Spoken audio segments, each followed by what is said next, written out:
Respect right now for our team has been pretty unbelievable. So it's disappointing. Adam Silver just gave the green light for WNBA teams to move forward with free agency offers, even though the CBA is in total disarray. Essentially, the NBA commissioner is sidestepping player leverage and telling owners to keep pushing ahead. Meanwhile, some players and media outlets are pointing fingers at Caitlin Clark, claiming her actions somehow derailed negotiations, an absurd notion. The league that capitalized on Clark's rise to secure a $2.2 billion media deal is now absurdly making her the scapegoat for their own mismanagement. Fever franchise before the first tip-off of the If you are listening to this, you are on the front lines of a revolution. For the last 48 hours, the phone lines at the Indiana Fever ticket office have been ringing off a hook, but let me be clear, these are not fans begging for playoff tickets.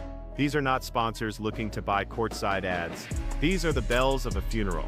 We have confirmed from multiple sources deep inside Gainbridge Fieldhouse that a mass exodus is currently underway. Thousands, and I mean literally thousands, of season ticket holders, the lifeblood of this organization, have flooded the customer service lines with one non-negotiable demand: refund my money. Cancel my seat. I am out. The waitlist at the Fever front. How out of touch do WNBA players have to be to blame the very athlete who revitalized their league for their inability to negotiate a functional labor deal? Adam Silver runs the NBA and oversees the WNBA, watching the women's league struggle financially for decades while the NBA absorbed losses. Then Caitlin Clark arrived, and everything changed. Viewership skyrocketed, arenas filled, merchandise shattered records, and networks committed $2.2 billion for broadcast rights. That's transformative revenue the WNBA had never seen before. Clark has been pretty unbelievable. So it's disappointing, that it doesn't go both ways, or it hasn't gone both ways. But we also can't allow that to consume us, right? Like, we've got to be able to play through that. CBA negotiations have completely collapsed. The deadline passed with no agreement, as players demand significant revenue sharing based on recent growth, while owners hesitate to commit long-term funds after just one extraordinary season. Union leaders face clear conflicts of interest from outside ventures, and somehow some players and media have decided that Caitlin Clark is the problem. Clark, who's barely involved in negotiations, is being blamed for the entire breakdown. Adam Silver's response was decisive. He told WNBA teams to move forward with free agency preparations despite the expired CBA. That's not a suggestion, it's the league asserting, we'll proceed with or without union cooperation. U.S. labor law allows the WNBA to issue qualifying offers using terms from the expired agreement while talks continue, giving owners leverage players apparently didn't anticipate. Screaming at the general manager and realizing that she may have just made the biggest mistake of her entire life. Remember, she left a safe, championship-contending job in Connecticut for this. She came home to Indiana because she was sold a dream. She was promised the 90s Bulls. She was promised she would be coaching the greatest player on earth in front of 18,000 screaming maniacs every single night. But the reality she woke up to this morning is a horror show. She is staring down the barrel of a season played in a ghost town. The union statement claims owners are still undervaluing player contributions, but that ignores a key reality. The WNBA's $2.2 billion media deal exists largely because of Caitlin Clark's unprecedented impact. Blaming her for the CBA deadlock is pure scapegoating. She isn't part of union leadership, hasn't made public demands, and embodies everything some players resent about the league's recent boom.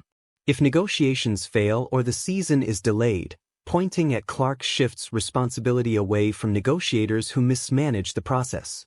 The hostility toward her has been well documented: excessive physical play that crossed lines, flagrant fouls ignored by the league, and veteran players publicly questioning her treatment while complaining about her salary. That jealousy, obvious to anyone watching, now conveniently gets redirected to making her the face of the labor dispute she never controlled. Caitlin Clark single-handedly transformed the WNBA's visibility and financial clout.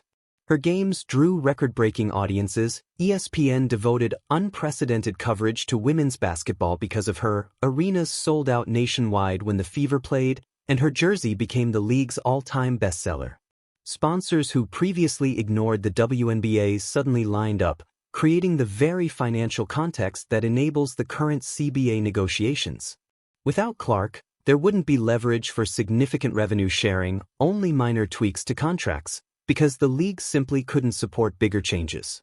Yet now she's being blamed for negotiations stalling, a clear example of resentment overshadowing reality.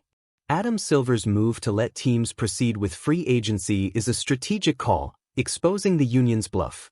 Players believed rising revenue gave them leverage, but that advantage disappears if Clark leaves or the season is delayed and viewership collapses.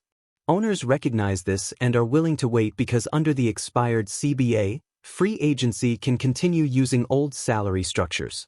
Players may hold out for better terms, but the league can operate and make offers regardless, highlighting that it isn't desperate to bend to union demands. Nafisa Collier serving as WNBPA vice president while simultaneously running Unrivaled creates an obvious and glaring conflict of interest. She publicly criticized WNBA leadership on TV, calling them the worst in professional sports, all while promoting her competing league. Then her league posted disastrous ratings, showing clearly that 3-on-3 basketball without the WNBA's biggest stars generates almost no interest. Now she's back at the bargaining table trying to appear reasonable, but her credibility is shot, which undermines the entire union's position. How can ownership take union demands seriously when leadership profits from WNBA struggles? How can players trust representation when leaders have financial incentives that benefit from disruption? The whole structure is compromised from the start, and yet somehow some people are blaming Caitlin Clark for the resulting dysfunction. Free agency is frozen, with nearly the entire league becoming unrestricted free agents because contracts were set to expire before 2026. Players expected new CBA terms to be finalized by now. They aren't, leaving everyone in limbo and delaying planning and opportunities. Kelsey Mitchell's situation is a prime example of the chaos. Her future with Indiana should be simple, yet it's tangled in league-wide negotiations. The Fever built something special with Clark, Mitchell, Aaliyah Boston, and the supporting cast, creating a team fans actually wanted to watch.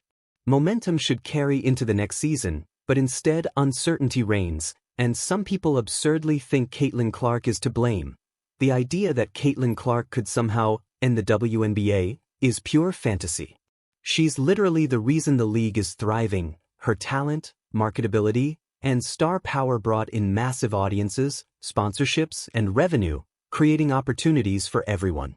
If CBA negotiations fail or the season stalls, that failure lies squarely with union leaders and negotiators, not the player who generated the growth.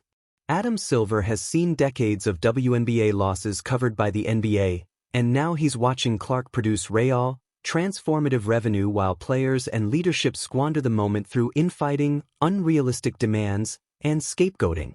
By telling teams to proceed with free agency despite the CBA uncertainty, he's making it clear the league won't allow union leverage to stall operations or waste the momentum Clark created. Owners understand the stakes. They know viewership and sponsorships depend on maintaining the audience she drew.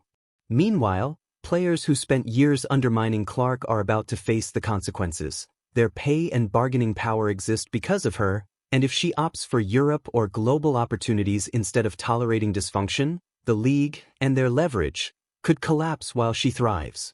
The story of how the WNBA's brightest star became the scapegoat for failed labor negotiations, while union conflicts, jealousy, and media misdirection fueled the chaos, will be a 30-30 waiting to happen. This situation is shaping up to be a textbook case in organizational dysfunction and missed opportunity. Adam Silver's move to allow free agency offers despite the CBA chaos shows he's done waiting for the union to straighten out. He's pushing league operations forward using legal tools that give owners flexibility. Players can refuse to sign deals under expired CBA terms, but teams can still extend offers and plan for the upcoming season, meaning the leverage the players assumed they had is disappearing fast.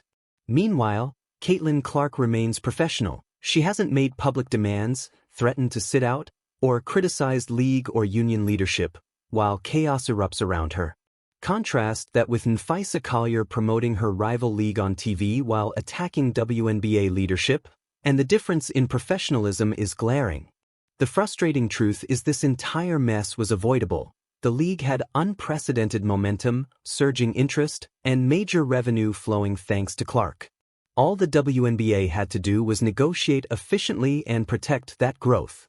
Instead, we got drawn-out battles, mixed messaging, blatant conflicts of interest, and the absurd scapegoating of the player who created the opportunity in the first place. Silver's instructions to proceed with free agency are a clear signal. The league will not let union incompetence stall operations.